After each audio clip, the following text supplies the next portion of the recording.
Let's move into the stories of the day, and this is what you can expect to dominate your diaries. Eskom, Group Executive of Transmission, has invited the media to a briefing on the utilities transmission development plan for 2020 through 2029. President Cyril Ramaphosa will be in the National Assembly this afternoon, where he'll give oral replies to questions from MPs. You can also check on the latest regarding refugees and asylum seekers camped outside the offices of the United Nations High Commission for Refugees, or UNHCR, for several weeks in Cape Town. They're demanding to be resettled in other countries. Right, let's move on to the trending topics, and the first one there relates to exactly that story, xenophobia. And of course, quite a number of videos going viral of what happened in Cape Town yesterday, especially the one of a woman who had her child pulled from her arms, and that really upset people. But there were quite a few videos doing the rounds, and as we heard in the news, about 100 people arrested, but they've all since been released. It really is. It was a very sad day for refugees, for the issue of xenophobia, for Cape Town yesterday, and generally for South Africa. So unfortunately, there's been a lot. So let's just bring you up to speed of a couple of things that have developed. You can see that the gift of the givers have actually, this is that footage you were talking about. Yes, that's what I was talking about. This is the one that really captured the imagination. And many people, totally outraged by that. Zaki Ahmed, before you go to that, we saw in the clip there as well.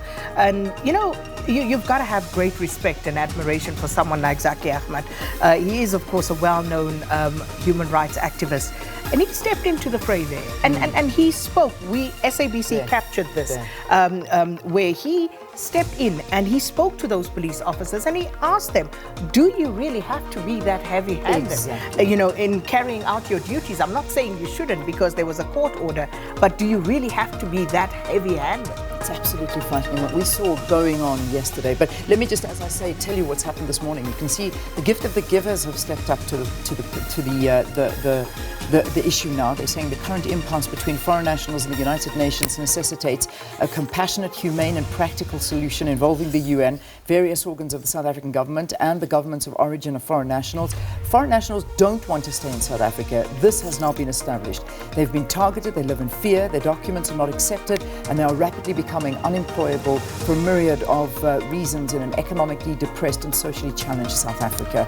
They go on to just talk about what needs to be done and how these people need to work. So, there is also a report or a press release that was given by the UNHCR yesterday, just saying that they, it's a difficult situation for the UNHCR because they always work in tandem with the government. So there's very little, unfortunately, that they can do without the authorization of the South African government. But they needed to come out earlier. They needed to step up earlier because these people didn't get there yesterday. They've been camping outside that building for weeks now.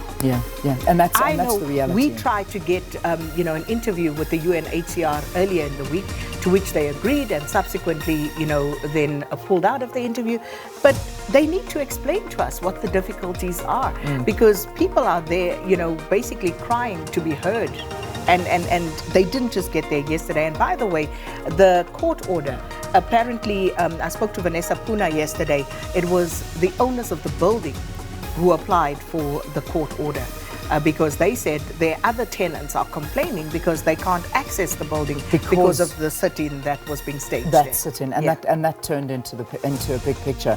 So as you say, you say you tried to get them. Was this on the radio show, the UNHCR? Yes. I mean, they've come out. They've said that they've received the concerns of the protesters with regard to personal safety, access documentation, challenges accessing services, job opportunities. The protesters also expressed demands for resettlement, which is only available for a limited number of very vulnerable refugees. This is it's a very difficult situation. But it needs to be dealt with. It needs to be addressed. And we can't have images like that happening again today, because I think even in Pretoria there were issues taking place. But anyway, that's the xenophobia topic, which is not going to go away today. So we'll move on to the next one, which is Masichaba, and I think this is a follow-on from what was happening yesterday with Lady Zama and Java and Masichaba. I think I don't want to actually say because I'm going to get this wrong.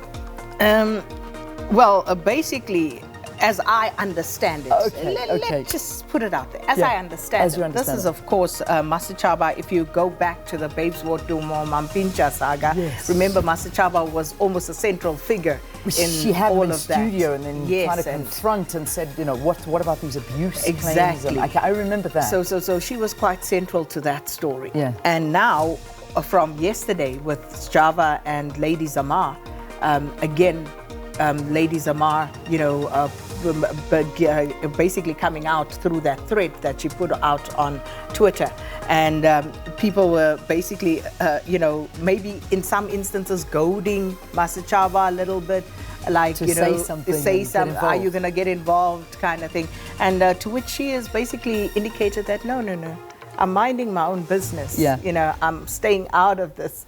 So yeah. Okay. Essentially, she posted that pictures of thing. her at a concert with.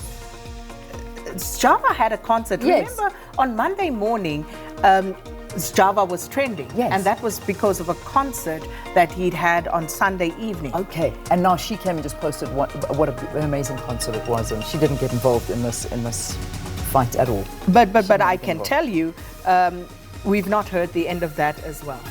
Okay. You see why it will continue. This story's all over the place for me, so I don't know what's going on. You've got to stay on top of these things. Otherwise, that's it. And I suppose these are the pictures. One night with Java was a godly experience. I'll share pics on my Instagram at 11 a.m. today. So there you go.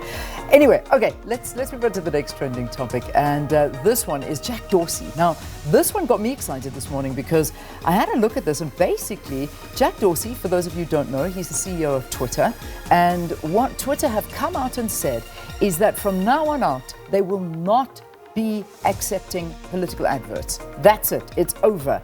He took to his social media platform yesterday saying that the company would no longer accept political advertising, proclaiming political message reach should be earned and not bought. Love that.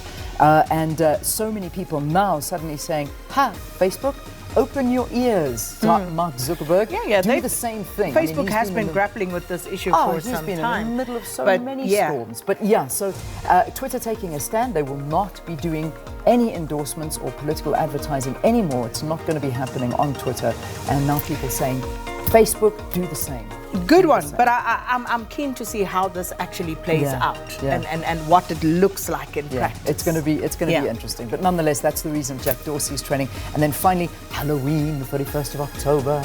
Does it matter to you? No. Okay, neither does it matter to me. But nonetheless, there will be some people trick-or-treating and getting dressed up all scary and doing what they do. But I don't know. There's so Halloween the today, obligatory 31st of October. Yeah. Exactly. So that's also a big trending topic today. Okay, that wraps it up.